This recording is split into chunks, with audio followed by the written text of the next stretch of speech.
Salut les internautes, Iconic People a rencontré pour vous Valerio Mieli pour la sortie de son film Ricordi en salle le 31 juillet prochain.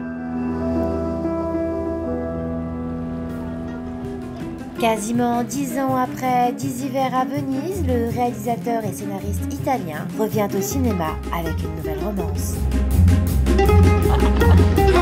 Non so perché me lo ricordo così. È che il ricordo mente, rende belle delle cose che non lo erano. E che la vita altrimenti sarebbe insostenibile. Avec ce film à l'esthétique très travaillée, Valerio Mieli nous plonge dans la psyché de ces deux personnages et questionne avec talent la subjectivité de nos souvenirs dans la relation amoureuse. Così bello, lo sai? Non so.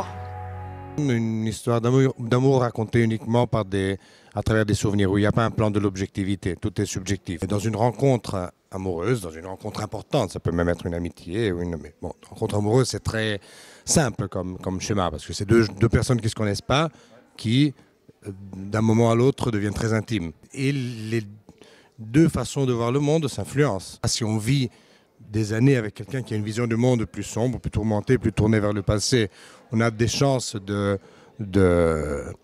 d'aller aussi dans cette direction et vice-versa. Et ce qui arrive au personnage masculin, c'est de découvrir une vision du monde plus solaire et plus attentive au présent.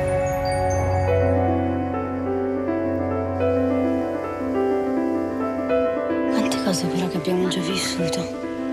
Servirebbe un'altra vita per ricordarsele tutte. Est-ce que vos deux personnages, ils sont si différents que ça? Au début, ils sont très différents parce que lui, il n'a pratiquement que des souvenirs sombres et elle a au contraire une vision du monde peut-être excessivement colorée, heureuse, un peu sucrée.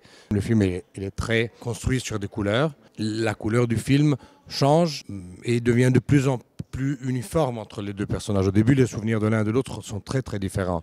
Et les couleurs changent aussi en scène. Nous avons les murs qui changent au milieu d'une même prise selon justement l'émotion qu'éprouve le personnage. Ils sont très différents au début, ils le deviennent de moins en moins.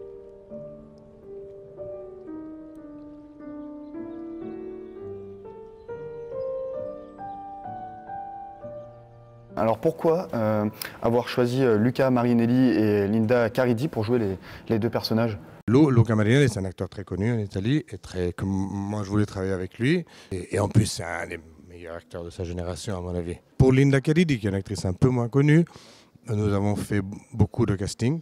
On ne trouvait pas que c'était difficile parce que c'est des rôles difficiles où les personnages doivent jouer non seulement eux-mêmes, mais eux-mêmes vus par eux-mêmes et eux-mêmes vus par l'autre, chaque fois, dans les souvenirs de l'un et de l'autre, et en plus évoluer pendant beaucoup d'années.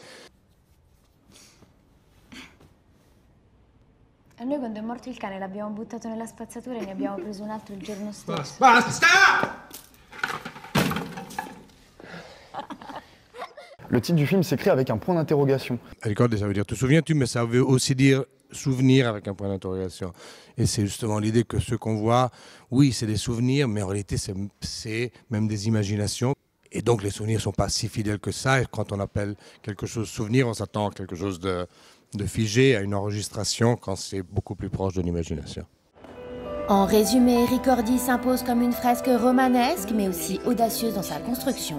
Il faut se laisser porter par sa dimension onirique et parfois expérimentale pour en saisir toute la subtilité. Tout le film a quelque chose d'un peu flou, comme dans un souvenir. C'est-à-dire que même l'endroit où c'est tourné, c'est Rome, c'est les alentours de Rome, mais on ne reconnaît pas vraiment la ville. C'est un monde même un peu plus beau que nature. Il n'y a pas de avec voiture, la nature, sans voiture, oui. Parce que dans le souvenir, ce qui se passe, c'est qu'on sélectionne.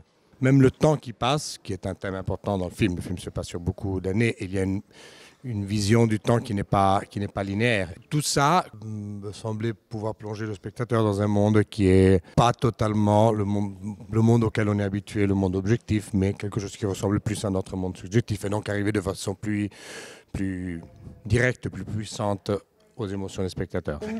On vous invite à aller voir le film et on attend vos réactions. D'ici là, n'hésitez pas à liker, partager la vidéo et surtout, abonnez-vous à la chaîne. À bientôt sur Iconic People.